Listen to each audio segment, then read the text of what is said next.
I'm here with Chikahisa Sumi from the Ministry of Finance in Japan. Sumi-san, welcome to our conference. Thank you for inviting us. It's a pleasure to have you here. Over the last 12 to 18 months, been a lot of dislocations in the international markets. How has that affected the way that the Japanese Ministry of Finance looks at funding, particularly from an international perspective?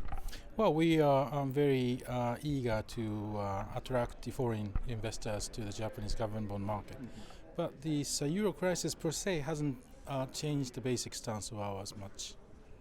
And in terms of the attractiveness of JGBs to foreign investors, there's always been a little bit of a challenge on the yield side, but it's always been viewed as a good credit. Has there been more interest you see from international accounts into JGBs, which might be a corollary of the euro crisis? Well, the most recent figure we have is that 20% of short-term securities are held by the hands of foreigners, and that's quite an increase, and certainly that has some impact on the funding. But on the longer spectrum of the yield curve, we haven't seen much of an impact from the euro crisis. Why do you think you've seen this increase at the short end? Why are people seeing the short end of the Japanese yield curve as an attractive place to invest? To a certain extent, there is a so-called safe haven impact, I think. But I think the JGB should be attractive in its own light. So we try to make our best effort to come up with the good product. I think we can all say that it's likely the eurozone crisis will continue, because it's as much of a growth crisis as it is of a debt crisis, and there may well be some significant dislocations in the markets in the next year. Do you feel that from the Japanese government side that the market is more volatile than it was, and do you feel that it, like a lot of the other people have talked about, the windows for issuance can be very, very narrow?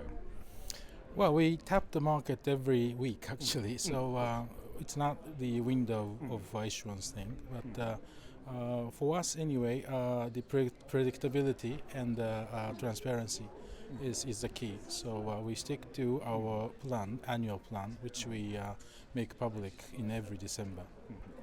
And the role of international capital into that, I know that you want to diversify your investor base. Lovely to have such a good domestic investor base, but are there any particular structures or types of product that you might be considering for the next year that would increase its attractiveness in the mid to long ends of the yield curve for the international investor?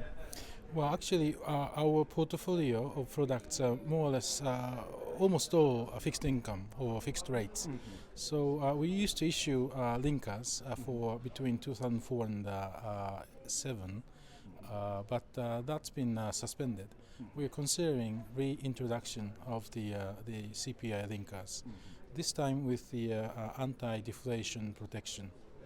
As a government, as a civil servant and as a financial professional for many years, some people have said that the Eurozone is entering a period of, like Japan's lost decade, where growth will be low, and a lot of the problems on the public and private balance sheets need to be sorted out. What advice would you have for the Europeans? Well, from the outside, Japanese decade may have looked like a lost decade, but quite a lot of things have happened. And we have accomplished quite a good structural change as well. So it may not be too bad to have a period of low growth if it's helpful for the structural point of view.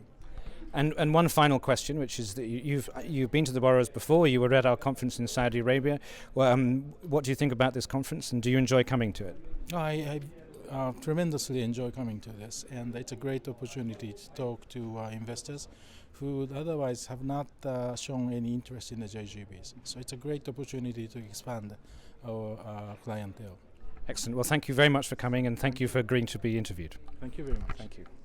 ありがとうございます。